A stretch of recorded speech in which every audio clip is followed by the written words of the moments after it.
రైతు కన్నీరు పెట్టని రాష్ట్రంగా ఆంధ్రప్రదేశ్ను ఉంచాలని కూటమి ప్రభుత్వ ఆకాంక్ష అని ఉప ముఖ్యమంత్రి పవన్ కళ్యాణ్ అన్నారు. అంబేద్కర్ కోనసీమ జిల్లాలోని శంకరగుప్తం డ్రైన్ ఆధునికీకరణ పనుల్ని ఆయన వర్చువల్గా ప్రారంభించారు. డ్రైన్ ముంపు కారణంగా కొబ్బరి తోటలు పాడైపోయాయని, క్షేత్రస్థాయి పరిశీలన తర్వాత 35 రోజుల్లోనే సమస్య పరిష్కారానికి అడుగులు పడ్డాయని పవన్ తెలిపారు. ఉమ్మడి తూర్పుగోదావరి జిల్లాలోని డ్రైన్లు, కాలువల ఆధునికీకరణను త్వరలో చేపడతామని హామీ ఇచ్చారు. అంబేద్కర్ కోనసీమ జిల్లా రాజోలు నియోజకవర్గం పరిధిలోని కేసనపల్లెలో 100 ఎకరాల్లో కొబ్బరి తోటలు మూడువారని విషయం తెలుసుకున్న పవన్ కళ్యాణ్ నవంబర్ 26న అక్కడ పర్యటించారు. తలలు వాల్చిన కొబ్బరి తోటలను చూసి ఆవేదన చెందారు. రైతులతో మాట్లాడి వారి ఇబ్బందులు తెలుసుకున్నారు. సుమారు 1,50,000 చెట్లు మోడుబారిపోయిన విషయం వారు పవన్ దృష్టికి తెచ్చారు. సమస్య పరిష్కారానికి 45 రోజుల సమయం అడిగిన పవన్ సమస్యను సీఎం చంద్రబాబు దృష్టికి తీసుకెళ్లారు. సీఎం స్పందించి 20.77 కోట్ల నిధులు మంజూరు చేశారు. దీంతో డ్రైన్ ఆధునికీకరణ పనులకు మార్గం ఏర్పడింది.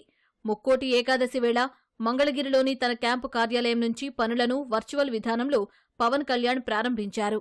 మీరు 2 దశాబ్దాల ఆవేదన ఇది. దాదాపు 1,00,000 చెట్లు కూలిపోయాయి. ఈ తలలు వాళ్ళు చేసిన చెట్లు మన కేశవదాస్ పాలన చూసినప్పుడు మనం వచ్చినప్పుడు కోనసీమని కొబ్బరి తోట లేకుండా ఊహించాం. అలాంటి కోనసీమలో తలలేని మొండెంలాగా ఆ రోజు కనిపిస్తే చాలా బాధ అనిపించింది. వెంటనే మంగళగిరి వచ్చి గౌరవ ముఖ్యమంత్రి గారికి తెలియజేసి దానికి 2 దశాబ్దాలు ఉన్న సమస్యను విన్నవించిన వెంటనే వారు కనీసం 45 రోజుల్లో ఏదో ఒక కన్స్ట్రక్టివ్ ఒక యాక్షన్ ప్లాన్ తీసుకోవాలి సార్ అని ఆయనకి రిక్వెస్ట్ చేస్తే ఆయన 45 రోజులు కాదని చెప్పి దాదాపు 35 రోజుల లోపే ఆయన మనకు కావాల్సిన 20,77 లక్షలతోటి ఈ రోజున ఈ డ్రెడ్జింగ్ పనులు ప్రారంభించడం, 8 కిలోమీటర్ల వరకు పూడిక తీయడం, 14.5 కిలోమీటర్లు గట్ల నిర్మాణం చేపట్టబోతున్నాం. రైతు కన్నీరు పెట్టని రాష్ట్రం అవ్వాలనేది ముఖ్యమంత్రి గారి ఆకాంక్ష. ఆ దిశలోనే మీరు ఇబ్బంది పడుతున్నప్పుడు శంకరగుప్తం డ్రైన్ కి ఆయన దాదాపు 20,70 లక్షలు ఇచ్చినందుకు మనస్ఫూర్తిగా వారికి మనందరం కృతజ్ఞతలు తెలియజేసుకోవాలి. ఇది ముక్కోటి ఏకాదశికి ప్రారంభం. చాలా చాలా ఆనందం. డ్రైన్ కారణంగా ఇప్పటివరకు జరిగిన నష్టాన్ని పోడ్చలేకపోయినా భవిష్యత్తు నష్టాన్ని నివారించేందుకు ఆధునికీకరణ పనులు ఉపయోగపడతాయని పవన్ స్పష్టం చేశారు.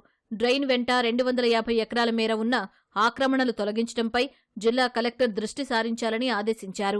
ఈ శంకరగుప్తం మేజర్ డ్రైన్ ఆధునీకరణతో 100,000 మంది కొబ్బరి రైతులు కూడా చాలా ఉపశమనం కలుగుతుంది. బిగినింగ్ అనుకోండి. అలాగే ఉమ్మడి తూర్పుగోదావరి జిల్లాలో డ్రైన్లు, పంట కాలువల ఆధునీకరణకు సుమారు 4,000 కోట్ల రూపాయలు అవసరమని పర్యటన అధికారులు చెప్పారు. కలెక్టర్ గారు కూడా ప్రత్యేకంగా దాన్ని ప్రస్తావించారు. కోనసీమ ప్రాంతంలో డ్రైన్లపై నీటిపారుదల శాఖ నిపుణులు బీసీ రోసే గారి రిపోర్ట్ పైన ఏంటో దాని గురించి కూడా అధ్యయనం జరుగుతూ ఉంది. నివేదిక వచ్చిన వెంటనే మంత్రివర్గంలో చర్చించి డ్రైన్ల ఆధునీకరణ అంశాన్ని ఖచ్చితంగా ముందుకు తీసుకెళ్తాం. అలాగే కూటమి ప్రభుత్వం రైతుల సంక్షేమానికి, ముఖ్యంగా కోనసీమ కొబ్బరి రైతుల సమస్యల్ని పరిష్కారాన్ని కట్టుబడి ఉంది. అలాగే ఇంకొక మేజర్ డిమాండ్ రిక్వెస్ట్ కూడా కోనసీమలో కోకోనట్ బోర్డు ఏర్పాటు అనే అంశాన్ని మీకు తెలియజేశారు. ఖచ్చితంగా కేంద్ర దృష్టికి తీసుకెళ్తామని తెలియజేసుకుంటాము.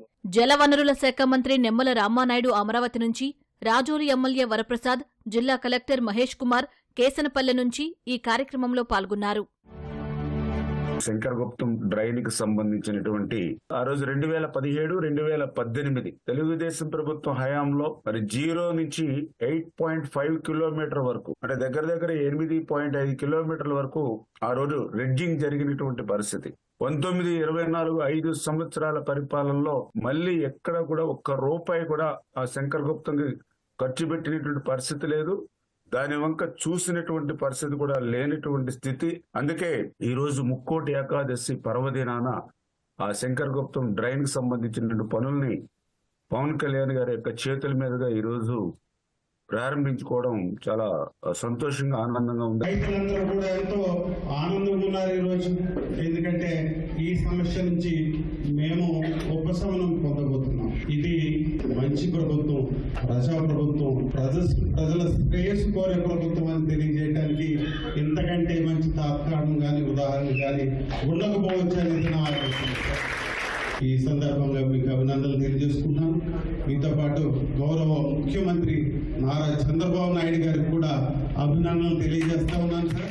సమస్య పరిష్కారానికి కృషి చేసిన మంత్రిని, ఎమ్మెల్యేను పవన్ అభినందించారు. గతంలో కౌలు రైతుల ఆత్మహత్యల అంశం తన దృష్టికి రాగానే వారి కుటుంబాలకు ఎంతో కొంత అండగా నిలవాలనే ఉద్దేశంతో కౌలు రైతు భరోసా యాత్ర చేపట్టామని గుర్తు చేశారు. అదే రోజు ఓ సినిమా ఒప్పుకుని అడ్వాన్స్గా వచ్చిన 5 కోట్లను 1,00,000 చొప్పున ఒక్కో కౌలు రైతు కుటుంబానికి ఇచ్చామన్నారు. మరికొందరు దాతల సహకారంతో ఆనాడు రాష్ట్ర వ్యాప్తంగా 3,000 మంది కౌలు రైతులను ఆదుకోగలిగామని పవన్ వెల్లడించారు.